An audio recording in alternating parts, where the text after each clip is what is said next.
All right, this is a complete guide to building a lethal and capable lower body. Now, let's just get one thing straight.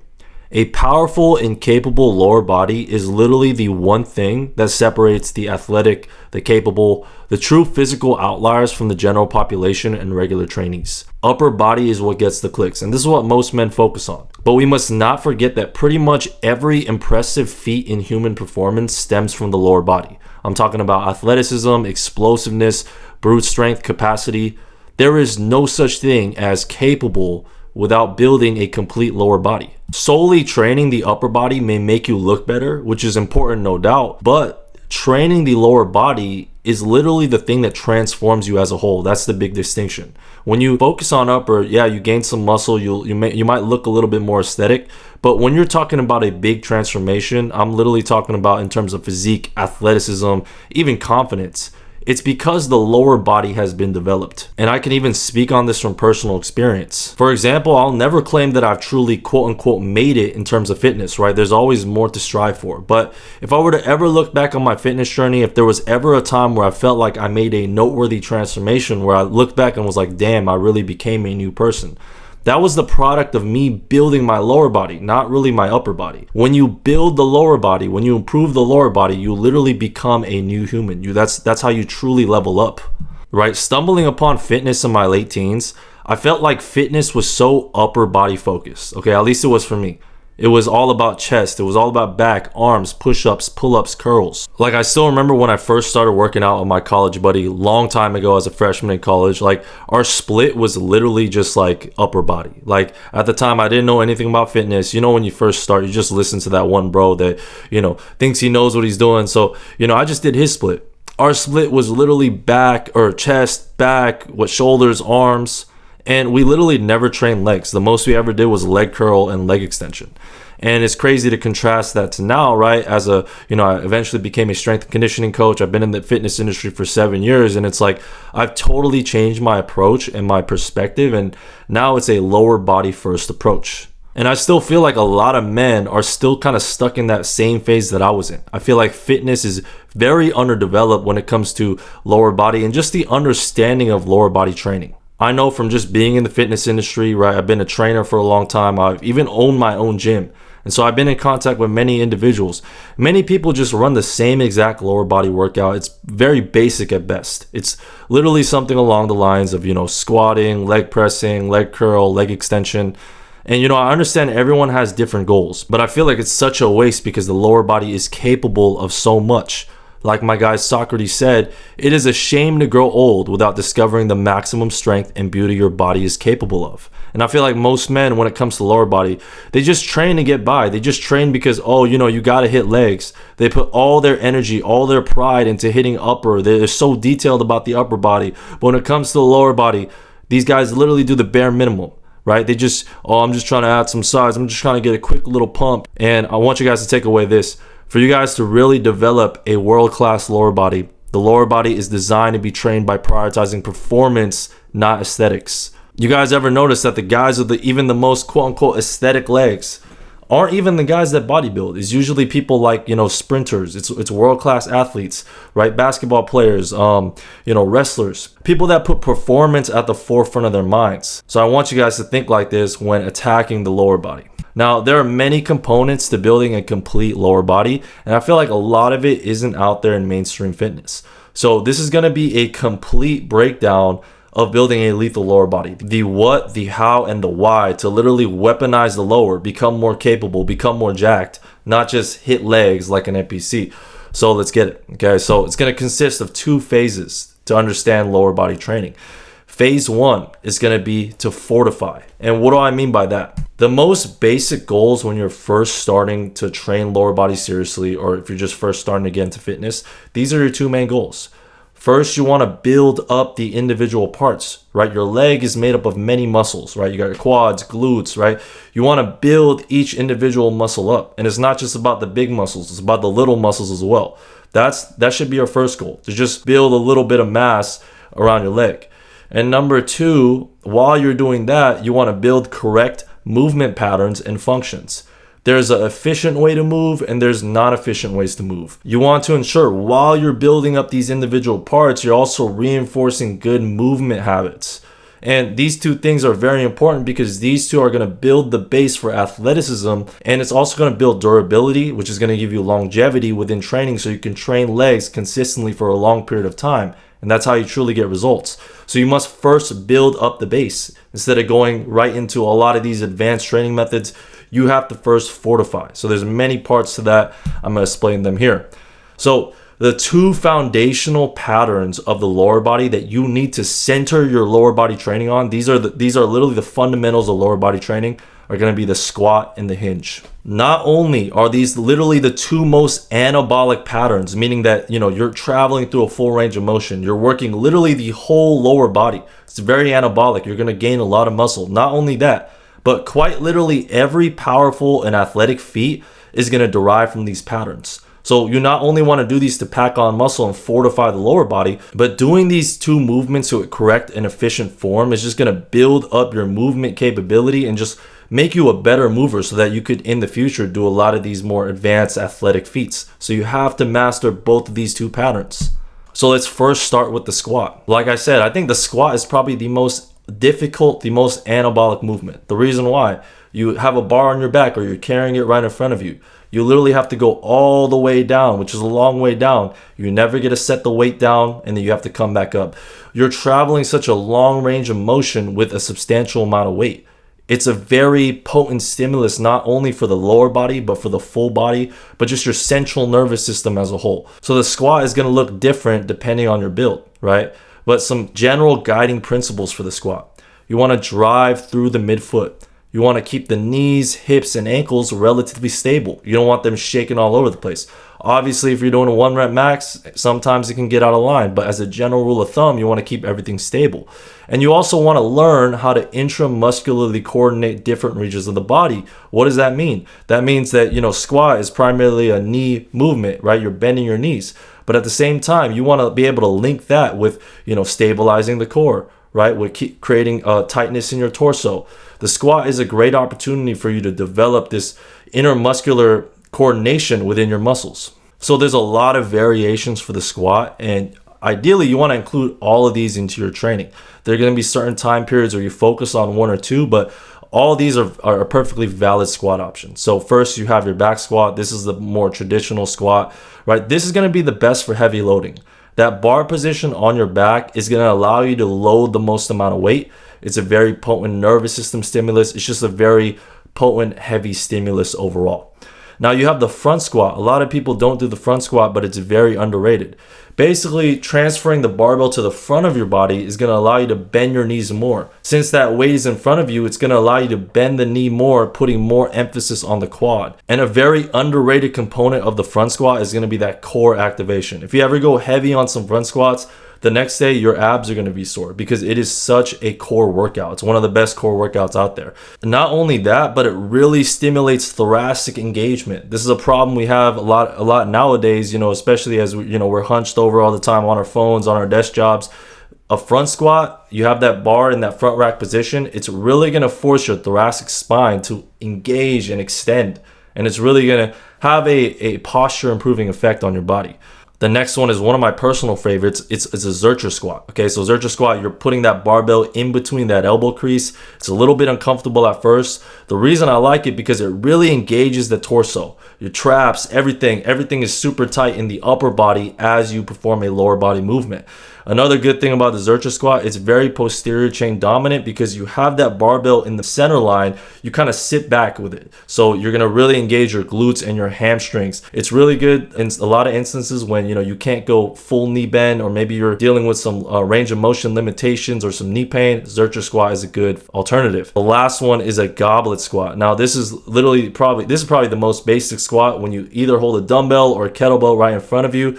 And this is very beginner friendly. It's very easy to put someone, maybe in middle school, high school on this. It's very easy to put, the elderly on this, but it's also useful for advanced trainees, right? It's going to allow you to go a little bit lighter weight, maybe focus more on the tempo, maybe focus more on the control, right? You can also, elevate your heels and, go super slow with a lighter weight and go to that full knee bend, full knee range of motion. So it's really good for kind of fitting in there and working on specific things as it relates to timing, as it relates to time under tension, as it relates to achieving full range of motion. All in all, you want to do all 4 of these variations. So now let's cover the hinge. Now the squat is primarily a knee flexion and extension type movement. The hinge is you doing that same thing at the hips. You're going to be flexing and extending your hips. Some guiding principles for the hinge pattern: you want to drive the hips back to load the glutes and hamstrings. A lot of time, I know that I got some coaches watching this. If you try to teach a hinge to like a, middle school, high school athlete, you're going to notice that they don't drive the hips back. They simply bend forward. You want to drive the hips back, and you want to keep that weight centered along the midfoot. That means that you aren't overcommitting your weight forward. Now for the hinge, there's probably 3 foundational different types of hinges. The most traditional and basic type of hinge is going to be the deadlift. And I recommend everybody starts with this variation. It's the most basic one.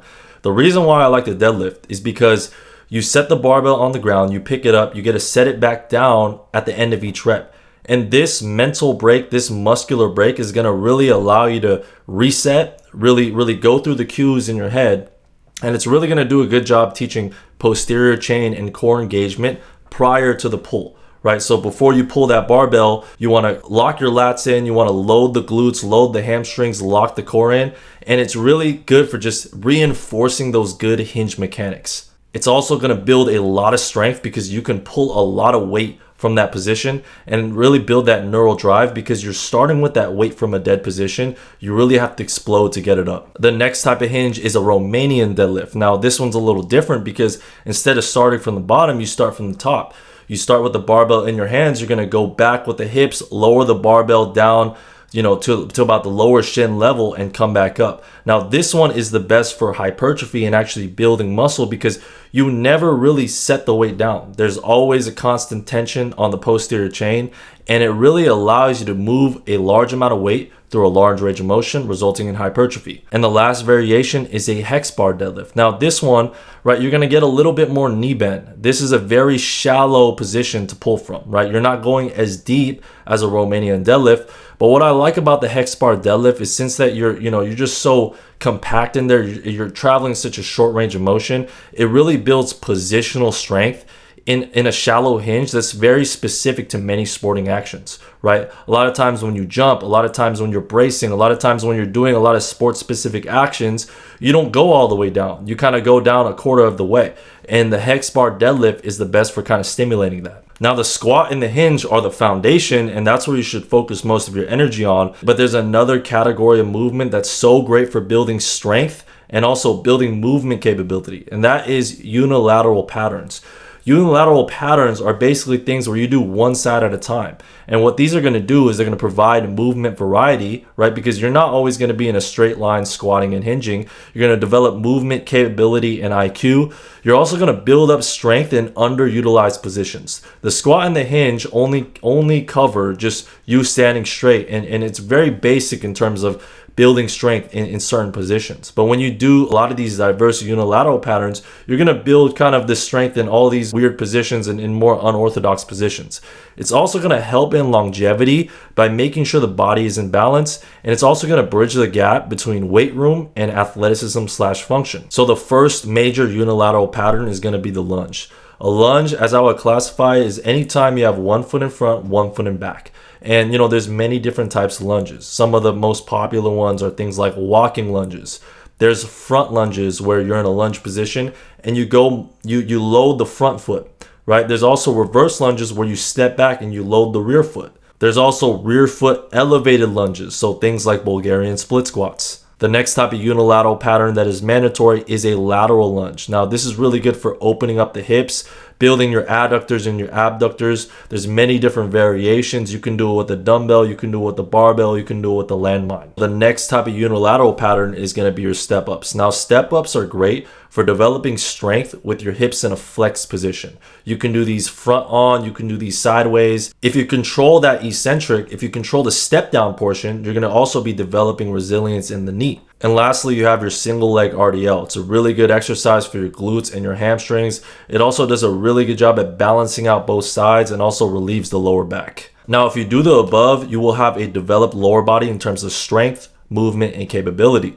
But to really make the lower body fortified, we must build up and isolate individual muscles as well and put in more volume to truly build up all the parts. That's where isolation exercises come in. So everything that I showed are more compound movements. Now you want to isolate and make sure literally every muscle in the leg is fortified. So the first area to fortify is the muscles around the hips. So these are your abductors and your adductors. Now these muscles support in stability and strength in the previous compound movements and also translate a lot of this strength into more dynamic movement in all planes. So for your abductors, which are your outer hip stabilizing muscles, some of my favorites are the side plank abductions and also standing and seated abductions. For your adductors, which are your inner thigh muscles, a couple of my favorites are the Copenhagen plank, the Copenhagen raise, and standing and seated adductions. And you also want to fortify the lower back. It's not really a lower body muscle, but it works in conjunction with a lot of these lower body muscles.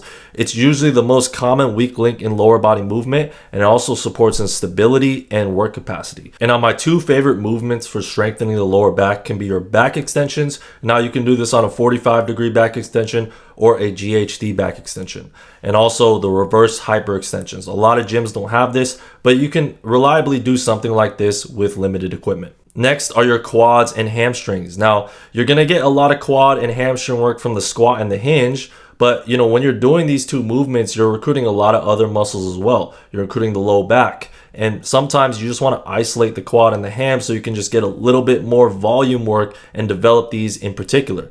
So the best things for this are going to be your leg extension, your hamstring curl, seated and prone. So the one where you're sitting, the one where you're laying, and then also the glute ham raise, very underrated hamstring exercise, or Nordic curl if you are advanced. And now you cannot neglect the calves and the foot. Now, if your goal is just simply to pack on a little bit of muscle, just train lower body half-heartedly, obviously these aren't going to be important. But if your goal is to be capable, if your goal is to be athletic, if your goal is to be able to do a lot of these dynamic actions, it's very important to strengthen the calves and the foot because this is the base and the first point of contact for a lot of dynamic movements. So my favorite variations for the calves and the foot are first going to be your calf raise variations, both standing and seated. I also really love the heavy sled pushes where you're driving off your toes and also just working the ability of the foot to externally and internally rotate and provide torque on the ground. So your foot is going to externally rotate when you're doing things like squats, when you're doing things like hinges, when you're doing things like a lot of the unilateral patterns that I mentioned before. You're going to rotate your foot internally when you're pushing off dynamically, when you're pushing off side to side, a lot of lateral movement. It's really good to be mindful of the foot as well. And lastly, you want to develop general work capacity in the legs. What does that mean? I just showed you a lot of movements, like squat, like RDL, but you also just want to do like low intensity work for long durations to build work capacity, to build endurance within your muscles. So these are things that are cyclical and have a continuous work rate. So things like cycling, things like rucking, hiking, jogging, swimming, jump rope. These things are very low intensity activities, but can be done for very long time. And it's really important to include movements like this as well, so you not only have a strong, mobile, capable lower body, but one that has endurance, has some work capacity behind it. So after you have done all that, after you have built up the lower body in strength, in your movement capability, in that work capacity, after you have that base set, now you're in a good position to potentiate. Now you're in a good position to turn up the level, right? Do more athletic, more dynamic, more impressive movements. After building up the base of the lower body, you can then move on to more advanced forms of training. And it's really important to build up the base first before going into these more advanced methods. And this is for two main reasons. I see a lot of people do this where, they immediately try to do a bunch of these, crazy drills that you see on Instagram without just developing a base first. The reason why you want to be so developed in your base is because building that foundation is going to allow you to get more out of the more advanced training methods. A lot of the more advanced training methods are going to be things where you have to produce a lot of force quickly. But a lot of people can't even produce that force to begin with. So you want to be in a good position where your foundation is solid so you can actually do these more advanced movements in a valid way. And number two, the dynamic and athletic methods are going to be very high impact, and having muscle and having a general base of capability is going to ensure you have the proper preparation.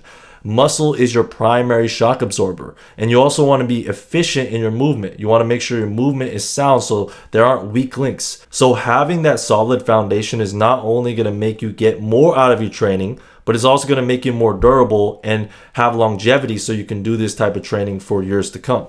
So the first type of advanced training method is going to be plyometrics. Now, this is basically just an umbrella term. Okay, there's a lot of different people just throw this term out there, but to me, what it means, plyometrics are basically an umbrella term for movements involving the stretch shortening cycle.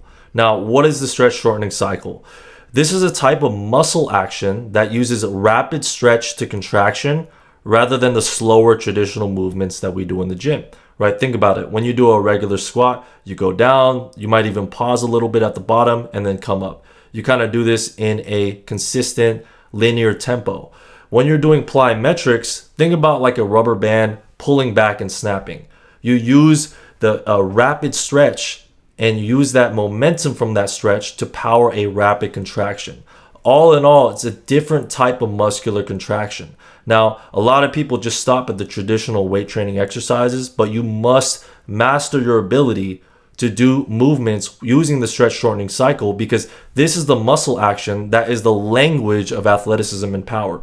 When you're, doing sports, when you're doing a lot of these things where, you need force fast, you do a lot of these impressive feats. It's not because, you're going down slow and you're going up slow, right? A lot of times these things happen fast. And so you must understand the language of using the stretch shortening cycle.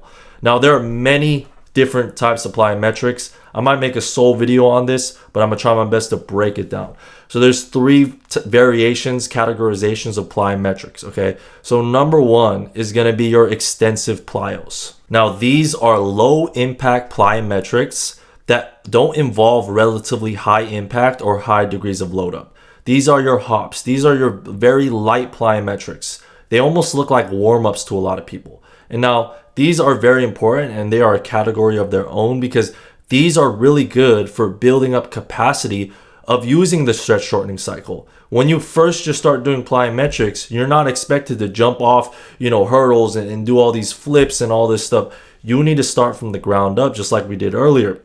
That's where extensive plyos come into play. These are very low impact plyometrics. They don't involve you to, really load up and really put high impact on your joints. And now these are just good for building up overall capacity and just, learning the correct jumping mechanics. So some extensive plyos are things like pogo hops, right? Notice how I'm not really, bending my knees. I'm not loading up on each jump. I'm simply just jumping and I'm learning how to use that stretch shortening cycle. I'm giving my body a lot of opportunity just to do these low intensity hops.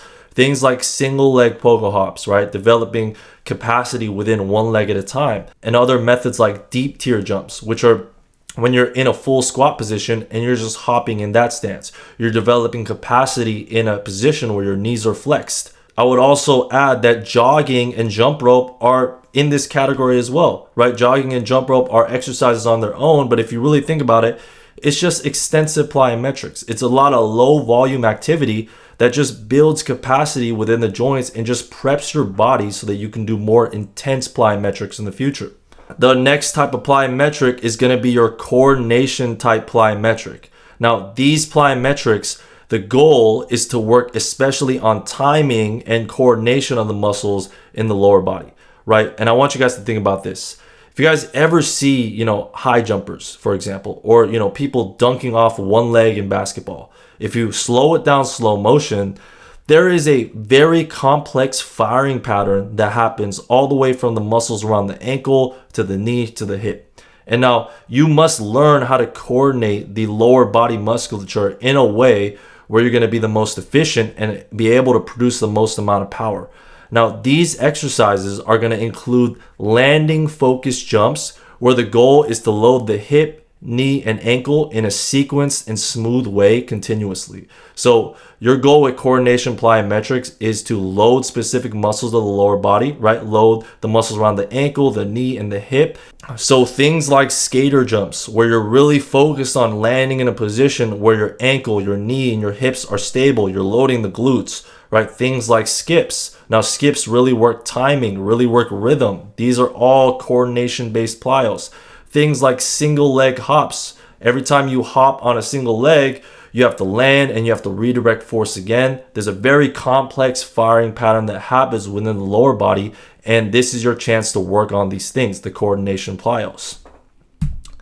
And the last type of plyometric are going to be your intensive plyos. Now, this is probably what you see on Instagram. These are all the high flying jumps, the high impact flashy movements. These are high impact, high effort plyometrics where the focus is maximal power output. So you do the two prior versions of plyometrics, and now you have the privilege to work on these things where you can really focus on maximal power output.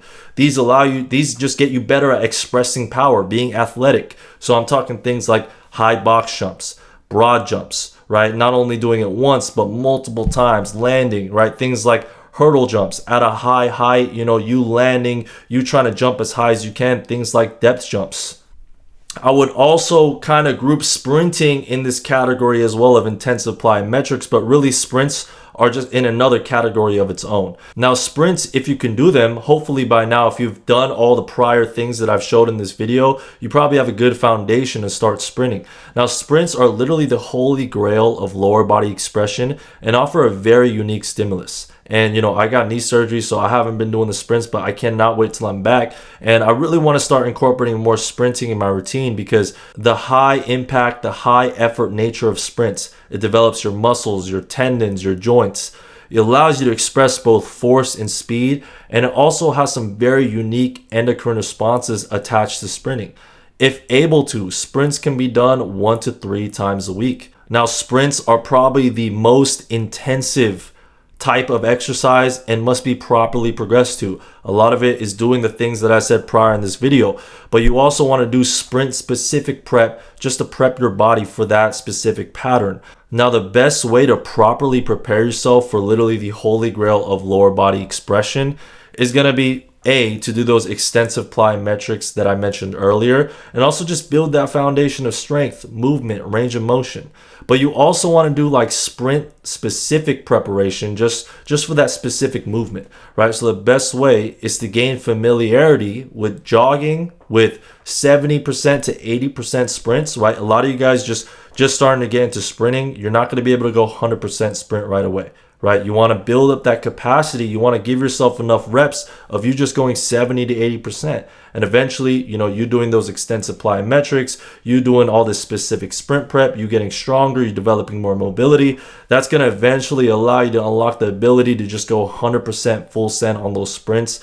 And it is probably the best lower body exercise. And lastly, you're going to incorporate dynamic lifts. Now, what are dynamic lifts? This is moving and receiving heavy external weight fast and violently, right? With plyometrics, you're moving your own body weight. You're moving your own weight fast, but you also want to have the ability to move external weight fast. That is true athleticism, right? These bridge the gap between the gym and just being a capable human that can thrive in any environment. So how do you incorporate more dynamic lifting into your routine? I would say the first introductory level is going to be kettlebells. Now, kettlebells are a relatively low stimulus activity, right? You're not going to get crazy explosive by using kettlebells unless you're, using very heavy kettlebells, which are very uncommon. But what I do like kettlebells for is it's a very good entry point to just learning how to move weight dynamically, learning the basics like the kettlebell swing, kettlebell snatch, kettlebell cleans. These are just going to give you opportunities just to use that stretch shortening cycle when it comes to moving external weight. Once you kind of feel comfortable and you kind of have the mechanics down of moving weight explosively, because it is different from just your traditional weight training exercises, then you can go into Olympic lifting variations. Now, there are many different types of variations when it comes to Olympic lifting. Now, the two most basic ones are going to be your cleans and your snatches, right? But if you aren't specifically, trying to do Olympic lifting, right, you don't have to do these two movements. There are many different variations that you can do that will still allow you to get the benefits of this type of training. So me personally, my favorite variations to do are power cleans, things like high pulls, snatch grip, high pulls. But you can also do, your more traditional Olympic weightlifting exercises, things like the full clean and the snatch, which are probably two of the best lower body workouts. Things like sled sprints, where you're sprinting as fast as you can with a substantial amount of weight. And also just emphasizing speed within your lifts, right? You don't always have to go slow and controlled all the time. When you're doing your compound movements, things like squats, things like deadlifts, a lot of these unilateral patterns, right? There's a time to go slow and controlled, but there's also a time to just move heavy weights fast. Now, you can do this in a lot of ways. The simplest way is you just being conscious of that. Okay, I'm just trying to move this weight as violently, as explosive as possible. That's one way. Number two, you can also set up an exercise, do a variation of the exercise that allows you to get more speed and more violent intention with each rep. Some of my favorite ways to do this are using bands with compound movements. Also doing different variations of compound movements. For example, you can do a squat, or you can kind of do more of a box squat where you sit on the box, you really focus on exploding out of that hole. There's many different ways to manipulate exercise setups so that your intention is to move that weight fast and violently. And number three is doing things like no reset reps. So a lot of times when you guys do squat, deadlift, a lot of these unilateral patterns, we go up and we go down, we kind of reset at the top. You can do something where you do a burst of movement, right? You do a burst of a couple reps where you don't really take that time to reset, and you're just focused on, contracting, stretching, contracting in a very explosive manner. Those are probably my three favorite ways to emphasize speed more with heavy weights. So if you stayed till the end of this video, I really appreciate you guys. This one took a lot of time to make. If you resonated with this video and you want me to implement this style of training to you specifically, go ahead and book a call. I'd love to chat. Otherwise, I'll see you guys in the next one.